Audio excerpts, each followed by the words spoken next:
തെരഞ്ഞെടുപ്പ് പരാജയത്തിന്റെ കാരണം തേടിയും തിരുത്തലുകൾ ഏത് തരത്തിൽ വേണമെന്ന് തീരുമാനിക്കാനുമാണ് നാളെ മുതൽ സിപിഎമ്മിന്റെ സംസ്ഥാന സെക്രട്ടേറിയറ്റ് നേതൃയോഗങ്ങൾ ചേരുന്നത്. 5 ദിവസത്തെ നേതൃയോഗമാണ് നാളെ AK സെറിൽ ആരംഭിക്കുന്നത്. 2 ദിവസം സംസ്ഥാന സെക്രട്ടേറിയറ്റും 3 ദിവസം സംസ്ഥാന സമിതിയും. ഞായർ മുതൽ വ്യാഴം വരെ ഒരു വലിയ നീണ്ട കാലയളവിലേക്കാണ് സിപിഎം തെരഞ്ഞെടുപ്പ് പരാജയ വിശകലനങ്ങളിലേക്ക് കടക്കുന്നത്. വലിയ തിരിച്ചടി ഉണ്ടായെന്ന് സിപിഎം നേതൃത്വം ഒന്നടങ്കം സമ്മതിക്കുന്നു. മഹാവിജയം UDF-നുണ്ടായെന്ന് മുഖ്യമന്ത്രിക്ക് നിയമസഭയിലടക്കം പറയേണ്ടി വന്നു. തിരുത്തലുണ്ടാകുമെന്ന് മുഖ്യമന്ത്രി നിയമസഭയിലും അതുപോലെ തന്നെ ആദ്യം തെരഞ്ഞെടുപ്പ് പരാജയത്തിന് പിന്നാലെ ഇറക്കിയ വാർത്താക്കുറിപ്പിലുമൊക്കെ പറഞ്ഞിരുന്നു. പക്ഷേ ഏതറ്റം വരെ തിരുത്തൽ വേണം? മുഖ്യമന്ത്രി പ്രധാനമായും പറഞ്ഞത് മോദി സർക്കാരിനെതിരായ വലിയ വികാരമുണ്ടായിരുന്നു. മോദി സർക്കാർ മാറണമെന്ന ജനങ്ങൾക്ക് അഭിലാഷമുണ്ടായിരുന്നു.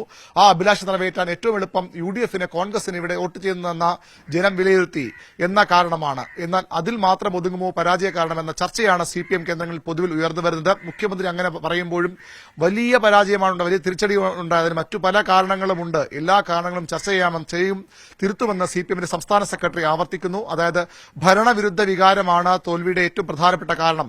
ആ ഭരണവിരുദ്ധ വികാരത്തിന് മുഖ്യമന്ത്രിയോടുള്ള ജനങ്ങളുടെ അപ്രീതിയാണ് തോൽവിക്ക് ഏറ്റവും പ്രധാന കാരണമെന്ന് വിശ്വസിക്കുന്നവർ CPM നേതൃത്വത്തിലുണ്ട്. ഒരുപക്ഷെ അത് നേരത്തെയുള്ള CPM-ന്റെ സമവാക്യങ്ങളിൽ നിന്നൊക്കെ മാറി കേന്ദ്ര നേതൃത്വത്തിലെ പലരും, യെച്ചൂരി മാത്രമല്ല പ്രകാശ് കാരട്ട് ഉൾപ്പെടെയുള്ള നേതാക്കൾക്കും പിണറായി വിജയന്റെ ഈ ഭരണം ഈ രീതിയിൽ പോകുന്നത് ശരിയല്ല എന്ന അഭിപ്രായമുണ്ട് എന്നാണ് കഴിഞ്ഞ ദിവസം അദ്ദേഹം നടത്തിയ പ്രസംഗങ്ങളിലൊക്കെ, മലപ്പുറത്തൊക്കെ അദ്ദേഹം നടത്തിയ പ്രസംഗങ്ങളിലൊക്കെയുള്ള സൂചനകൾ. അങ്ങനെയെങ്കിൽ വിപുലമായ ഒരു തിരുത്തലിന്, വിപുലമായ ഒരു മാറ്റത്തിന് CPM തയ്യാറാകുമോ എന്ന് കണ്ടറിയണം. ഭരണവിരുദ്ധ വികാരം തന്നെയാണ് തോൽവിയുടെ പ്രധാന കാരണമെന്ന് ഏറ്റുപറയാൻ CPM നേതൃത്വം തയ്യാറാകുമോ എന്ന് ആണ് പ്രധാനമായും ഈ നേതൃത്വങ്ങളിലേക്ക് ഉറ്റുനോക്കാൻ രാഷ്ട്രീയ കേരളത്തെ പ്രേരിപ്പിക്കുന്നത്. 2019 വലിയ തിരിച്ചടി ഉണ്ടാകുമ്പോൾ അന്ന് ശബരിമല തിരിച്ചടി കേസ്, അന്ന് ശബരിമല വിഷയത്തിൽ CPM സ്വീകരിച്ച നിലപാടുകൾ തിരിച്ചടിക്ക് പ്രധാന കാരണമായെന്ന് ഏറ്റുപറയാൻ, തുറന്നു പറയാൻ, ആ തെറ്റുകൾ തിരുത്താൻ ഇറങ്ങി നടന്ന ജനങ്ങളിലേക്ക് ഇറങ്ങി ചെല്ലാൻ CPM നേതൃത്വം തയ്യാറായിരുന്നു. അത്തരത്തിലൊരു തുറന്നു പറച്ചിൽ, ഏറ്റുപറച്ചിൽ, സമൂലമായ ഒരു മാറ്റം ഈ തെരഞ്ഞെടുപ്പ്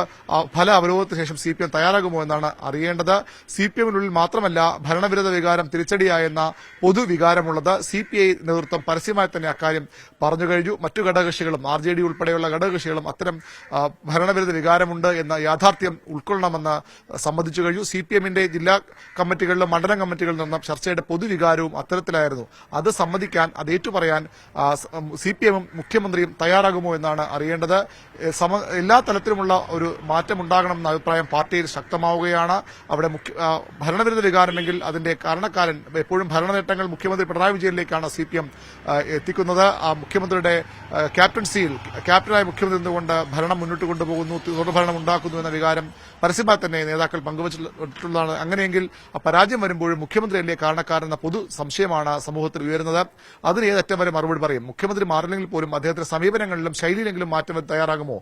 അത്തരം മാറ്റം വേണമെന്ന ആവശ്യം നേതൃത്വങ്ങൾ ഉയർന്നു വരുമോ എന്നാണ് അറിയേണ്ടത്. കേന്ദ്ര നേതൃത്വം വളരെ പ്രാധാന്യത്തോടെ കാണുകയാണ് കേരളത്തിലെ ഈ പരാജയം. വലിയ ആശങ്കയോടുകൂടി കേന്ദ്ര നേതൃത്വം കാണുകയാണ്. കേരളമാണ് അവരുടെ പ്രതീക്ഷയുടെ അവസാന തുരുത്ത്. അതുകൂടി നഷ്ടപ്പെട്ടാൽ രാജ്യത്ത് CPM-ന്റെ പ്രസക്തി ഏത് തലത്തിലേക്ക് പോകുമെന്ന ആശങ്കയുണ്ട്. അതുകൊണ്ട് ഒരുപക്ഷെ കേന്ദ്ര നേതൃത്വം കൂടി നേരത്തെ സംസ്ഥാനത്തെ പാർട്ടി കാര്യങ്ങളിൽ, സംഘടനാ കാര്യങ്ങളിൽ എടുത്തതിനപ്പുറത്തേക്കുള്ള ഒരു ജാഗ്രതയോടുള്ള സമീപനം കേന്ദ്ര നേതൃത്വം എടുക്കുമെന്ന് പ്രതീക്ഷിക്കുന്നതിനുമുണ്ട്. നാളെ ആരംഭിക്കുന്ന നേതൃയോഗങ്ങളിൽ CPM-ന്റെ ജനറൽ സെക്രട്ടറി സീതാറാം യെച്ചൂരിയും പൊളിറ്റ് ബ്യൂറോ അംഗം പ്രകാശ് കാരാട്ടും പങ്കെടുക്കുന്നു. വളരെ ഗൌരവത്തോടെ കേന്ദ്ര നേതൃത്വവും സംസ്ഥാനത്തെ പ്രശ്നങ്ങൾ, അതിന്റെ യഥാർത്ഥ കാരണങ്ങളിലേക്ക് ചർച്ചകൾ കൊണ്ടുപോകും. എന്താകും ഈ ഒരു യോഗത്തിന്റെ അന്തിമ ഫലമെന്നാണ് അറിയേണ്ടത്. ഏതറ്റം വരെ, ഏത് തലം വരെ തിരുത്തലിന് CPM തയ്യാറാകും? എത്രത്തോളം മുഖ്യമന്ത്രിയുടെ സമീപനങ്ങൾക്കെതിരെ പാർട്ടി യോഗങ്ങളിൽ വിമർശനമുണ്ടാകുമെന്നതൊക്കെ രാഷ്ട്രീയ കേരളം വളരെ ആകാംക്ഷയോടെ കാത്തിരിക്കുന്ന കാര്യമാണ്.